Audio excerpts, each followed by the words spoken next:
Once again, we will have a video about virtue, even though many of you seem to dislike the topic a lot, given the number of clicks and likes such videos generate. Everybody already thinks that they are doing their virtue correctly, while in the suttas, the only person who is truly consummate in virtue is a stream enterer. Everyone who is not, and trust me, you know that you are not, should try to understand what virtue is with every fiber of their being. Virtue is not something separate from the entire path or even a meaningless preparatory exercise that you can just check off in the beginning. It is casually intertwined with the path, and the path cannot exist without you upholding your true virtue. But hopefully you will understand by the end of the video.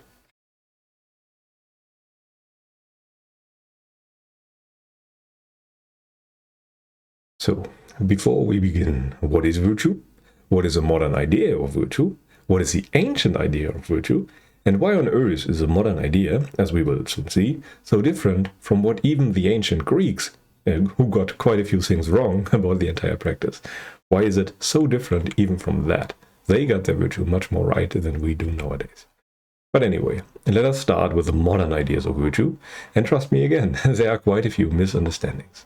The first thing that comes to mind is that virtue is the five precepts.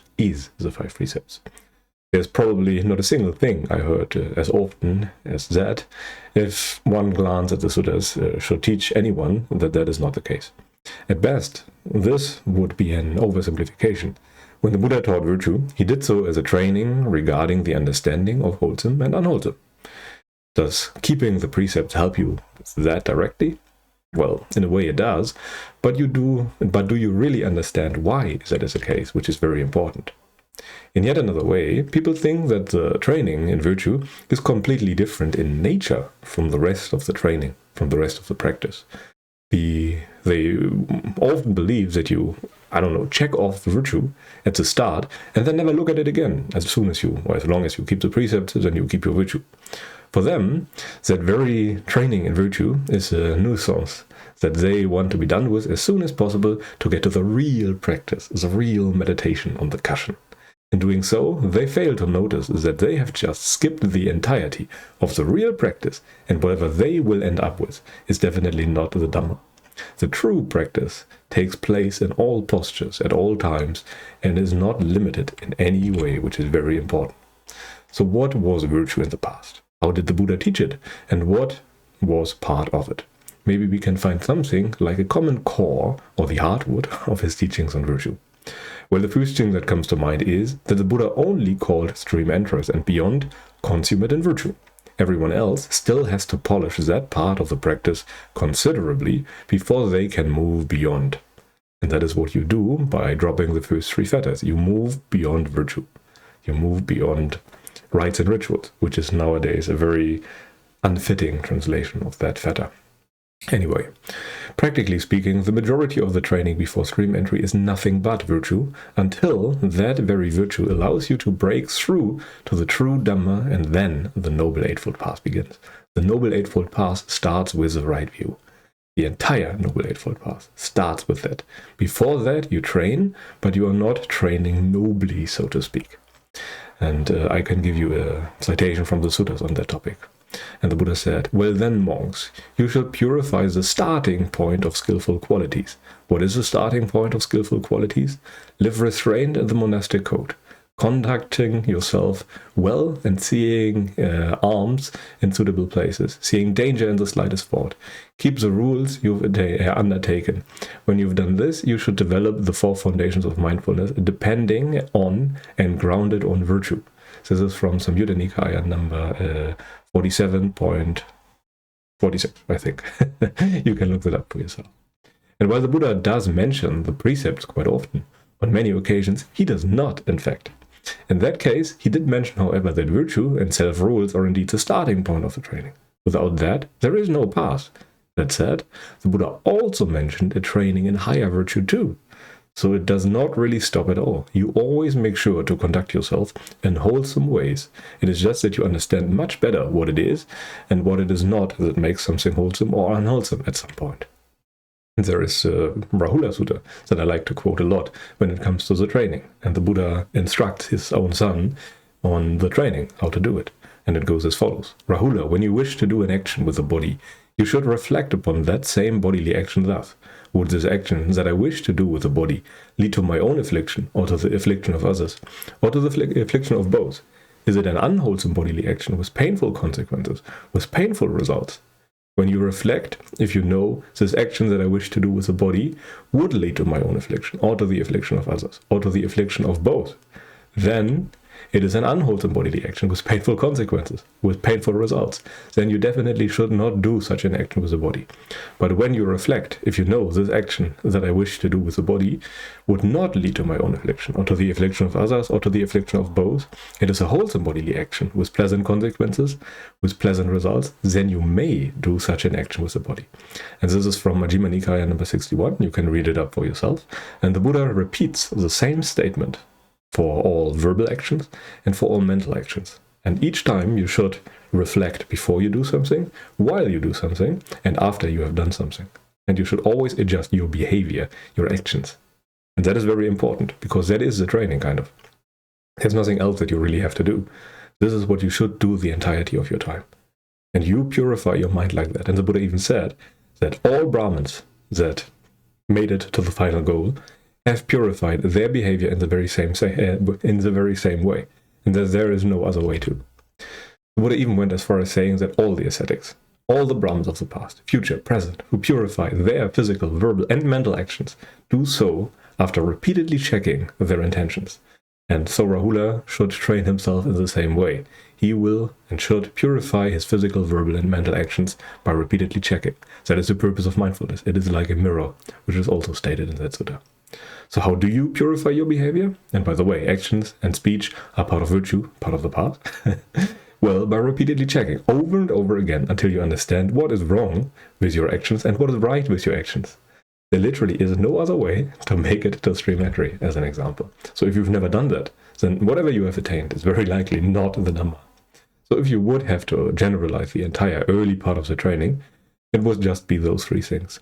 Do not act in body, speech, or mind based on greed, aversion, or delusion, or distraction, however you want to translate it. Or in short, do not act based on craving, and craving is just an umbrella term for those three things: greed, hate, and delusion. And even more importantly, those three are in your intentions and not in the world. Virtue is always a training on why you want to do something, a training in regards to your motivation, a training in regards to your actions of greed, aversion, and distraction. And the off is your intentions, your inclinations, so to speak, your karma, whatever you want to call it. This is the entire practice, and it is a direct practice, and it's not separate from the entire path. You do it all the time. At some point, Ajahn Chah taught sila, samadhi, and panya like this. Although they can be separated as three unique aspects of the training, as we look into them more and more deeply, these three qualities converge as one. Even compared them to one object with multiple ends that you can pick up from one angle or another. You will always lift all three of them, and not only one of them. That is not possible. You always lift all three.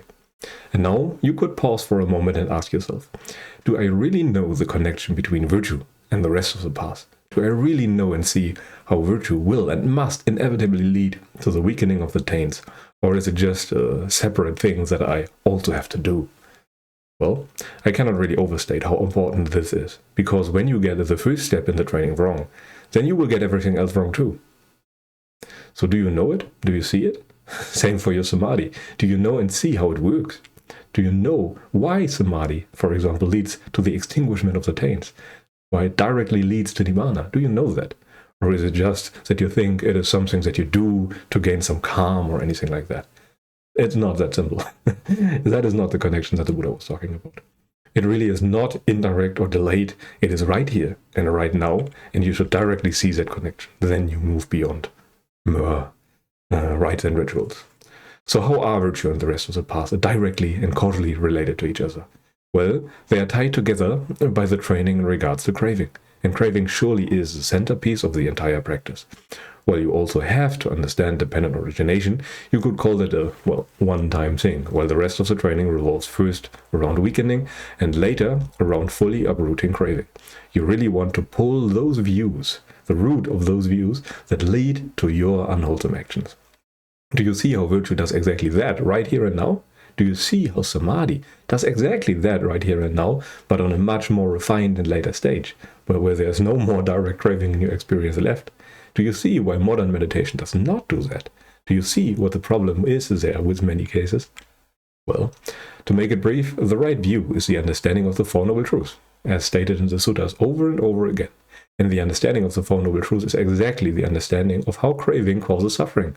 And more, it is the understanding how you yourself nourish and create and fuel that craving by your very own actions. So when you not do virtue rightly, then you suffer right here and now, because right here and now, every bit of craving that you have, no matter if heavenly pleasure or hellish pain, is suffering. It's just that you can easier look away from your suffering if you are experiencing heavenly pleasures, so to speak. The greed, aversion, and delusion are artificially kept alive, and that is the fuel of the suffering. If you would cease those actions, you would rob the entire process of the fuel, and you would be pretty much free from suffering. In a sense, one could rightfully say that your suffering is your doing. No meditation method, or simply keeping the precepts, can give you that understanding. And once you have understood it, would you continue doing your suffering? You would not. It is impossible. The point is, the Buddha taught virtue as a gradual weakening of greed, aversion, and delusion. But for that to work, you have to actually understand what those three things even are. Virtually aims at basically nothing but understanding this very thing. If your keeping of the precepts does not visually aid you in that process, it is very likely wrong virtue that is disconnected from the Four Noble Truths. Understanding what the practice even is and how it works is everything initially. You have to really clarify your view on the practice. Having nice experiences in meditation does not help at all. It does not help. It's as simple as that. In the end, virtue is twofold.